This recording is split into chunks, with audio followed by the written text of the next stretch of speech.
भारत का एक ऐसा मंदिर जहां प्रसाद में सोने चांदी के जेवरात मिलते हैं और नॉस्ट्राडामस की भारत को लेकर कुछ ऐसी भविष्यवाणी जो अब जाके सच होगी, जानेंगे वीडियो में। और कलयुग की शुरुआत कैसे हुई और कलयुग का अंत कैसे होगा, इस विषय पर भी आज हम चर्चा करेंगे। और आपको ये जो लड़की दिख रही है, इसका हाथ कट गया था तो ये वापस कैसे आ गया? ये वेल पानी में अचानक से हिलना डुलना बंद कर देती है और एक ऐसा कुत्ता जो शेर को धूल चटा सकता है। ये सारी रोचक तथ्य जानेंगे वीडियो में, so watch till and. Number 1, दोस्तों आपको भविष्यवाणी करने वाले मशहूर नॉस्ट्राडामस के बारे में तो पता ही होगा। इन्होंने कई सारी भविष्यवाणी की है और उसमें से 95% भविष्यवाणी सच हुई है। इन्होंने कोविड को लेकर भी भविष्यवाणी की थी, पर कई लोग इन्हें धोखेबाज मानते हैं। पर आज हम आपको इनकी भारत को लेकर ऐसी भविष्यवाणी बताएंगे जो आगे सच हो सकती है। तो नॉस्ट्राडामस ये कहते हैं कि साल 2023 से लेकर साल 2026 तक वर्ल्ड वॉर 3 की शुरुआत हो जाएगी और ये लड़ाई बहुत दिनों तक चलेगी, काफी बड़ा नुकसान लाएगी। फिर अगर अंत में देखा जाए तो इस लड़ाई को खत्म करेगा भारत। इस लड़ाई का अंत हमारा देश करेगा।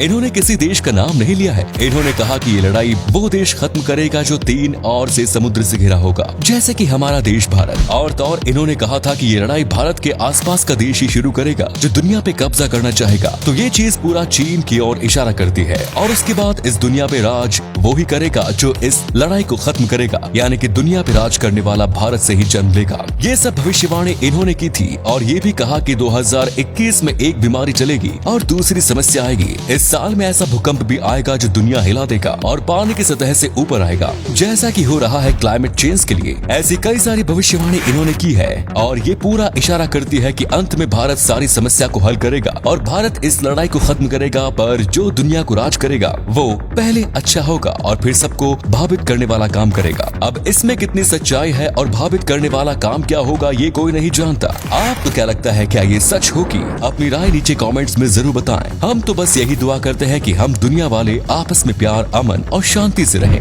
नंबर 2, शेर को तो जंगल का राजा माना जाता है और ये भी माना जाता है कि शेर को कोई नहीं हरा सकता। पर मैं आपसे कहूँ, आप मुझ पर बिलीव ना करो, पर ये सच है। काउगासियन शेफर्ड डॉग एक ऐसी डॉग की प्रजाति है जो सबसे ज्यादा मस्क्यूलर और साहसी माने जाते हैं। ये डॉग चाहे तो शेर जैसे जानवर से भी लड़ने से नहीं कतराएंगे और सब सही रहा तो ये शेर को पछाड़ भी देगा और शेर को वहाँ से भगा देगा। इस कुत्ते की बाइट फोर्स 800 PSI है और शेर का बाइट फोर्स 650 PSI तक जाता है। साइज में देखे तो ये शेर से भी बड़े हो सकते हैं और इन्हें अक्सर ऐसे ही ट्रेन किया जाता है ताकि ये लड़ सके। इसीलिए एक के साथ अगर इसको 2 शेर का मुकाबला करना पड़े तो ये जीते या ना जीते, पर ये डरेंगे नहीं और उनका डट के सामना करेंगे और शेर को वहाँ से भगा भी देंगे। ये कुत्ते बहुत फुर्तीले और जांबाज होते हैं और ये शेर के लिए एकदम परफेक्ट ओपोनेंट है। फैक्ट नंबर 3, अगर मैं आपसे कहूँ कि एक लड़के ने अपना हाथ खो दिया था पर वो वापस आ गया तो क्या आप मुझ पर यकीन करेंगे? अगर नहीं तो जानिए श्रेया के बारे में। ये लड़की बस 16 साल की थी जब इसने अपना हाथ एक बस एक्सीडेंट में खो दिया। उस बस एक्सीडेंट में इसके दोनों हाथ एल्बो तक कुचल गए, पर इनके परिवार वालों ने हार नहीं मानी और बस 2 मंथ के अंदर हैंड ट्रांसप्लांट करने का डिसीजन लिया। ये हैंड ट्रांसप्लांट काफी मुश्किल था और ऐसा पूरे एशिया में कहीं नहीं हुआ। एक किस्मत वाले थे कि उन्हें सचिन नाम का एक डोनर मिल गया था, वो भी बस 16 साल का था और उसकी डेथ हो गई थी। एक जान ने किसी और की जिंदगी बचा ली। फिर इनका ऑपरेशन किया गया। ये ऑपरेशन 13 घंटे का था। इसमें 20 डॉक्टर और 13 एनेस्थियोलॉजिस्ट्स की हेल्प ली गई थी और ये एक सक्सेसफुल ऑपरेशन था और श्रेया पूरे एशिया की सबसे पहली इंटरजेंडर हैंड ट्रांसप्लांट की सक्सेसफुल पेशेंट बनी। इनके और इनके फैमिली के जिगर के लिए सैल्यूट है। आज ये ऑलमोस्ट सारे काम करती है जो ये पहले कर सकती थी। नंबर 4, दोस्तों एक ऐसा भी मंदिर है जहां आपको प्रसाद के बदले सोना और चांदी दिया जाता है। ये मंदिर स्थित है रतलाम में। नहीं, ये मत सोचना कि वहां जाके प्रसाद लेके आ जाता हूँ। वो मंदिर लालच के लिए नहीं बल्कि भक्ति के लिए है।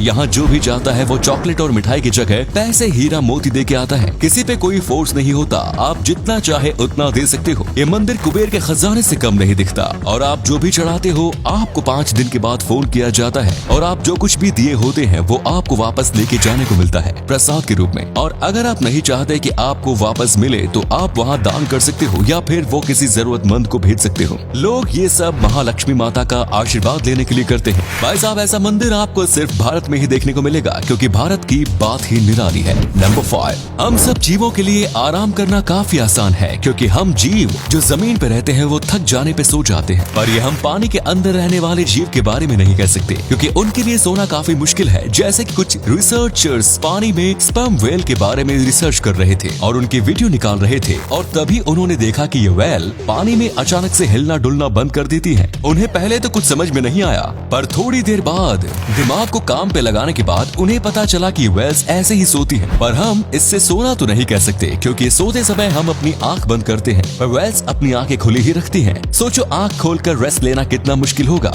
बस यही नहीं, हम इंसान दिन का 30% हिस्सा सो के निकाल देते हैं। उसके दूसरी ओर व्हेल्स दिन में बस 7% हिस्से में ही सोती हैं, वो भी आंख खोलकर। और अगर ये आपको कम लगता है तो सोते वक्त इन्हें अपनी ब्रीदिंग भी चेक करनी पड़ती है। जैसे हम नींद लेते समय ऑटोमेटिकली सांस लेते हैं, पर इन्हें अपने आधे दिमाग को जगा के कंटिन्यूअसली सांस लेने पे फोकस करना पड़ता है। पता नहीं इतना बड़ा शरीर होने के बाद भी ये इतने कम आराम में कैसे जी लेती है। नंबर 6, आपको ये तो पता ही होगा कि अभी कलयुग चल रहा है, पर दोस्तों कलयुग जो है उसका अंत कैसे होगा और कलयुग की शुरुआत कैसे हुई थी, क्या आप ये बात जानते हैं? अगर नहीं तो आज हम आपको बताएंगे। कलयुग जो है उसकी शुरुआत तब हुई थी जब महाभारत खत्म हो गई, और महाभारत खत्म होने के बाद जब सारे पांडव स्वर्ग में चले गए तो फिर आया था राजा परीक्षित, और इनके आने के बाद ही कलयुग की शुरुआत हुई। और अभी हम कलयुग में हैं, और ईर्ष्या, लस्ट, गुस्सा, बीमारियां, कामना, ऐसी सब चीजें ही कलयुग में रहेंगी। सब पैसे के पीछे भागेंगे, लड़कियां बस पैसे के बारे में सोचेंगी, लड़के बस कामना के बारे में। जैसा अब धीरे धीरे हो रहा है, प्यार, अफेक्शन जैसी चीजें पूरी खत्म हो जाएंगी। इंसान जो देखेगा वो बोलेगा नहीं, और जो बोलेगा वो करेगा नहीं। सब झूठ के पीछे चले जाएंगे, और ये होना तय है। और इंसानों का अंत इंसान ही करेंगे, और फिर सत्य युग आएगा, और फिर सर्किल चलता रहेगा ये। तो दोस्तों आज का वीडियो